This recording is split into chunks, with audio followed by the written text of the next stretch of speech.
Hello students, this is Reddy Radha, APSWRSJC Girls School, Madanapalli, Chittoor district.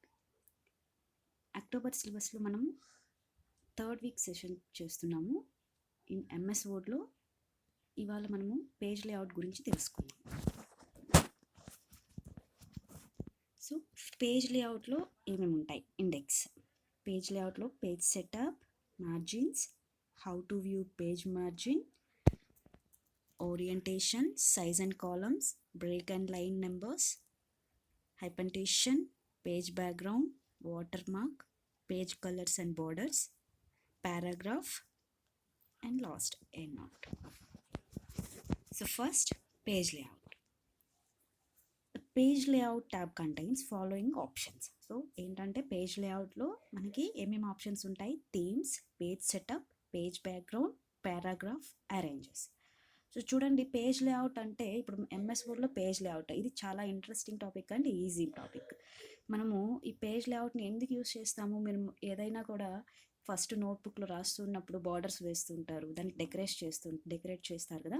అలాగే మనం వర్డ్లో document prepare చేయాలన్నా కూడా, ఏదో పీడిఎఫ్, ఏదో letter, whatever it may be, మనం చేయాలనుకుంటే మనం ఫస్ట్ డిజైన్ చేస్తాం ఆ పేజ్ లేఅవుట్. అంటే పేజ్ లేఅవుట్ అనేది ఎలా ఉండాలి. సో దాంట్లో themes, page setup, page background, paragraph, arrangements ఇవి ఉంటాయి పేజ్ లేఅవుట్లో. పేజ్ సెటప్, పేజ్ సెటప్లో margins, oriented, size, column, breaks, line numbers, hypertension. ఇప్పుడు మార్జిన్స్, పేజ్ సెటప్ ఇవన్నీ ఉంటాయి కదా. అంటే మార్జిన్స్ మనం పేజ్ లేఅవుట్లో చూడండి, మార్జిన్స్ ఎలా ఉండాలి మనకి అండము అంటే లైన్స్ మనము దగ్గరగా వేసుకోవాలి, దూరం ఎలా అయినా మార్జిన్స్ అని వేసుకుందాం. ఓరియంటేషన్ అంటే చూపిస్తాను, ఇక్కడ ఉన్నాయి చూడండి margins. So identify the amount, it defines the amount of white space that appears at the top, bottom, left and right edges of our document. So it provides several standard margin likes a normal, narrow, moderate, wide, mirrored and Office 2003 default. So we can specify our own margin setting, click margins. So ఇప్పుడు ఏంటంటే margins మనకి నార్మల్గా ఉంటాయి, నారోగా ఉంటాయి, moderate, wide, ఇలా మనకి top, bottom, left, right. ఒక page ఉంటే పేజ్కి 4 sides మనము మార్జిన్ వేస్తాం కదా. అలాగా ఆ మార్జిన్స్ మనకి ఎలా ఉండే, మనం ఎలా చేసుకోవాలి అంటే మార్జిన్స్ పైన క్లిక్ చేసి కస్టమ్ మార్జిన్స్లోకి వెళ్తే అప్పుడు డైలాగ్ బాక్స్ మనకి ఇలా డైలాగ్ బాక్స్ అప్పీర్ అవుతుంది. మనం ఇక్కడ మార్జిన్స్ అనేవి సెట్ చేసుకుంటాం.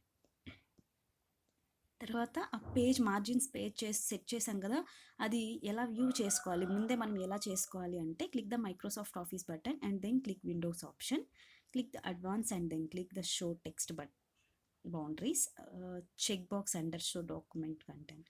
సో మనకి ఇలా మనం అడ్వాన్స్ అండ్ దెన్ అడ్వాన్స్లో క్లిక్ చేసి తర్వాత టెక్స్ట్ బౌండరీస్లో చెక్ చేస్తే మనకి డాక్యుమెంట్ కంటెంట్ అనేది ఓపెన్ అవుతుంది. అప్పుడు మనం మార్జిన్స్ని వ్యూ చేసుకోవచ్చు బిఫోర్గానే.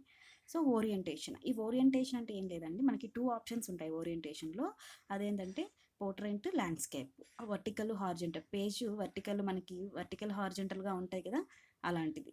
అలా మనము పెట్టుకోవాలి. లెటర్ చేస్తున్నాము, టైప్ చేస్తున్నాము, దాన్ని పంపించాలి, మనకి వర్టికల్గా కావాలా. ఇప్పుడు ప్రింట్అవుట్ తీసేటప్పుడు ఇది ఎక్కువ యూజ్ అవుతుంది. ఓరియంటేషన్ అనేది ప్రింట్అవుట్కి చాలా ఇంపార్టెంట్. మనం ప్రింట్అవుట్ తీస్తున్నప్పుడు మ్యాటర్ కానీ వర్టికల్, హార్జెంటల్ మనం ఎక్కువ యూజ్ చేస్తుంటాం. ఇప్పుడు size and columns. Choose the size of paper by clicking in the size option. Page సెటప్లో మనం సైజ్ ఆప్షన్ ఉంటుంది. ఆ సైజ్ ఆప్షన్లో పేపరు ఎంత సైజు, లెటర్ టైపా లేకపోతే అఫీషియల్, ఇలాంటివి మనకి సైజ్ ఎలా ఉండాలి అనేది పేజ్ సెటప్ అనేది వస్తుంది. A4 ఇలాంటివి ఉంటాయి కదా, అవే అండి. తర్వాత break, line numbers. It has 2 sections, page break, page column, text wrapping, section break, next page, continuous, end on order. ఇప్పుడు పేజ్లో మనము చేస్తుంటాము, మనకు పేజ్ బ్రేక్ అవన్నీ వర్డ్లోనే కనపడుతుంటాయి, ఫస్ట్ హోమ్ పేజ్లోనే ఉంటాయి వర్డ్ పేజ్ బ్రేక్ ఇవన్నీ. సో అలా మనం టైప్ చేస్తున్నప్పుడు మనకి పేజ్ బ్రేక్ కావాలంటే మనం మధ్యలో బ్రేక్ చేసుకోవచ్చు, లేకపోతే సెక్షన్ బ్రేక్ అంటే నెక్స్ట్ పేజ్లోకి వెళ్ళొచ్చు, లేకపోతే కంటిన్యూషన్ కింద ఉంటుంది. మనం టైప్ చేస్తున్నప్పుడు, డాక్యుమెంట్ చేస్తున్నప్పుడు మనకు అలా కనిపిస్తుంది. It helps to display the appropriate number beside each line text which is useful in document like legal contact or a script. To add line continuously, click continuous and line number options. So మనము line click చేస్తూ మనం next ఒక letter type చేస్తూ వెళ్తున్నామంటే మనకు next కావాలి continuation కావాలి అనుకుంటే మనము click continuation in line option చేస్తాం. ఈ విధంగా మనము బ్రేక్స్ కావచ్చు లైన్ నెంబర్స్ కావచ్చు పెట్టుకోవచ్చు.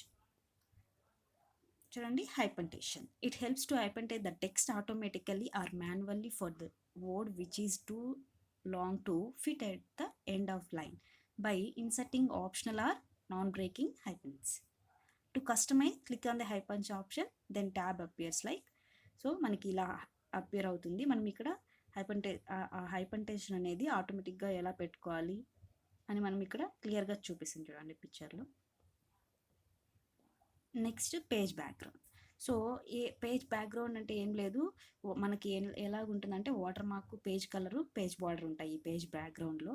ఇప్పుడు మనం క్వశ్చన్ పేపరే ఉందండి, మీకు క్వశ్చన్ పేపర్ ఇస్తారు హ్యాఫ్ ఇయర్లీ కావచ్చు యాన్యువల్లీ కావచ్చు. అప్పుడు ఇచ్చినప్పుడు ఏముంటుంది బ్యాక్గ్రౌండ్లో మీకు మొత్తం పైన క్వశ్చన్స్ అన్ని కనపడుతుంటాయి, బట్ బ్యాక్గ్రౌండ్లో ఏంటి హాఫ్ ఇయర్లీ అన్న ఉంటుంది, లేకపోతే ఏపీ ఉంటుంది, లేకపోతే మన స్కూల్ సోషల్ వెల్ఫేర్ అని ఉంటుంది డాటెడ్తో లైక్ బ్లాక్ షేడ్తో రాసి ఉంటారు కదా అలాంటివి. సో బుక్కే తీసుకుంటే బుక్లెట్లో కూడా బుక్లెట్ నెంబర్ 1 అనేసి పెద్ద బుక్ మొత్తం అలానే బ్యాక్గ్రౌండ్లో మనకు కనిపిస్తూ ఉంటుంది. అది వాటర్ మార్క్ అంటారు దాన్ని. మనం ఎలా సెట్ చేసుకోవాలంటే వాటర్ మార్క్ని, సో పేజ్ బ్యాక్గ్రౌండ్ క్లిక్ చేసి చూడండి we can insert watermark by clicking the watermark button in page background group, or we can also customise it by the clicking custom watermark option in the watermark button.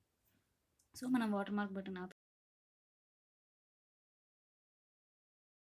చేసుకోవచ్చు. ఇంకా ఆ water మార్క్లో కస్టమైజ్లోకి వెళ్తే మనకు అక్కడ అన్నీ కనిపిస్తాయండి. Text water mark కావచ్చు, లేకుంటే picture water mark కావచ్చు. దాన్ని ఆ వాటర్ మార్క్ను కూడా మనము టెక్స్ట్ చేసామనుకో, అంటే టెక్స్ట్ మనకు ఓన్గా మనం ఏదైనా రాయాలనుకుంటే టెక్స్ట్ వాటర్ మార్క్ తీసుకుంటాం. లేదు మాకు పిక్చర్ ఏదైనా వాటర్ మార్క్ కావాలి అనుకుంటే పిక్చర్ తీసుకుంటాం. ఆ పిక్చర్ని కూడా మనం అడ్జస్ట్ చేసుకోవచ్చు, వర్టికల్, హారిజెంటల్, మిడిల్లోకి. దాని తర్వాత సైజ్ ఎంత ఉండాలి, ఈ అలైన్మెంట్స్ అన్నీ మనము ఈ వాటర్ మార్క్లో చేసుకోవచ్చు. After that page colours and borders. చూడండి బ్యాక్గ్రౌండ్ పేజ్ కలర్ ఏ విధంగా ఉండాలి, మనం ఏది తీసుకోవాలి అనేది ఈ పేజ్ కలర్స్ అండ్ బార్డర్స్లో చూసుకోవచ్చు. Okay, apply page borders or colours, click on the page background group, click the page colour or page border drop down menu, choose a desired option as a shown in figure. చూడండి ఈ ఫిగర్లో చూపిస్తున్నట్టు మనము page బ్యాక్గ్రౌండ్లోకి వెళ్తే తర్వాత page colours click చేస్తాము. ఆ page కలర్స్లోకి వస్తే మనకి పేజ్ ఏ కలర్ కావాలో అది తీసుకుంటాం. After that borders. ఇప్పుడు బార్డర్స్ అంటే మనం వేస్తుంటాం కదా, బార్డర్స్ వేసుకుంటాం బుక్లో లైన్, లేకపోతే హెడ్డింగ్స్ అలా వేస్తుంటాం. సో అలా బార్డర్స్ తీసుకోవాలంటే మనం థిక్ బార్డర్స్ తీసుకోవచ్చు, డబల్ లైన్ ఉన్నది తీసుకోవచ్చు, what ever it may B. ఈ ఆప్షన్స్ మనకు అలైన్మెంట్స్ అన్నీ చూపిస్తాయి. డబల్ లైన్స్, అది థిక్, థిన్, ఇలా 2 లైన్స్ కావాలా, లేకపోతే డిజైన్ వచ్చిండ్రవి కావాలా, అవన్నీ మనకి ఈ కస్టమ్ బార్డర్ వర్క్లో కనిపిస్తుంది.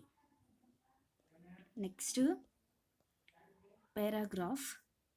It allows us to select the indented space for selected paragraph text in our Word document. We can use the down mark of the selection box to open the selection list and can click the type of special indent space from the select list.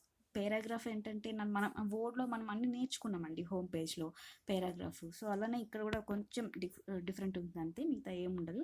ఆ paragraph మనకి ఎంత కావాలి, ఆ paragraph select చేసుకున్నాక అక్కడ ఈ ఫిగర్లో చూపిస్తున్నట్టు paragraph tab చూడండి, ఇక్కడ ఫిగర్ ఇందులో చూసామంటే మనకి క్లియర్గా చూపిస్తుంది అక్కడ మనం ఎంతెంత తీసుకోవాలి, రైట్ లెఫ్ట్ ఇవన్నీ ఎంత తీసుకోవాలనేది మనకి ఇక్కడ క్లియర్గా చూపిస్తుంది. ఆప్షన్స్, పారాగ్రాఫ్ ఆప్షన్స్లోకి వెళ్తే మీకు వాట్ ఎవర్ మీకు ఏం కావాలో అవి మీరే ఈజీగా సెలెక్ట్ చేసుకోవచ్చు.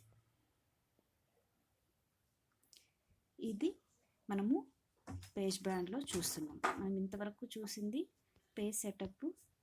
ఇంకోసారి చెప్తాను, పేజ్ బ్యాక్గ్రౌండ్, ఇండెక్స్లో మనం page layout, page setup, margins చూసాము, మార్జిన్స్ ఎలా క్రియేట్ చేసుకోవాలని, పేజ్ ఎలా సెటప్ చేయాలి, లైక్ కలర్స్, బార్డర్ కలర్స్, తర్వాత బార్డరింగ్, మార్జిన్స్ ఎలా వేయాలి, లైక్ ఇంకా ఓరియంటేషన్ తీసుకోవాలా, లైక్ ఏంటి మనము వర్టికల్ హారిజెంటల్ పెట్టుకోవాలా, పోర్ట్రైట్ ఆర్ ల్యాండ్స్కేప్, ఇంకా పేజ్ వాటర్ మార్క్ ఎలా పెట్టాలి, పేజ్ బార్డర్స్ ఎలా తీసుకోవాలి, పారాగ్రాఫ్ ఎలా సెట్ చేయాలి, ఇవన్నీ మనము ఈ పేజ్ లేఅవుట్లో చూసాం. సో వన్స్ మీరు ప్రాక్టీస్ చేసి ఒక పేజ్ డిజైన్ చేసి సో అసైన్మెంట్గా మనకు పెడితే ఈజీగా అర్థమైపోతుంది. ఒకటి చూసుకోండి, ఒక లెటర్ టైప్ చేయండి, ఆర్ ఇన్విటేషన్ చేయండి. మీరు మీ ఫ్రెండ్స్కి ఒక ఇన్విటేషన్ పంపండి. అలా ఇన్విటేషన్లో మీకు ఇవన్నీ వచ్చేస్తాయి. జస్ట్ బ్యాక్గ్రౌండ్ సెలెక్ట్ చేసుకోండి. బ్యాక్గ్రౌండ్లో వాటర్ మార్క్లో మీరు బర్త్డే ఇన్విటేషన్ అని పెట్టచ్చు, లేకపోతే బర్త్డే సెలబ్రేషన్స్ అని పెట్టచ్చు. దాని తర్వాత మీరు కలర్స్ తీసుకోండి, బార్డర్స్ అన్నీ పెట్టండి. సో ఈ విధంగా మీరు పేజ్ లేఅవుట్ అనేది ఈజీగా చేయగలుగుతారు. So thank you.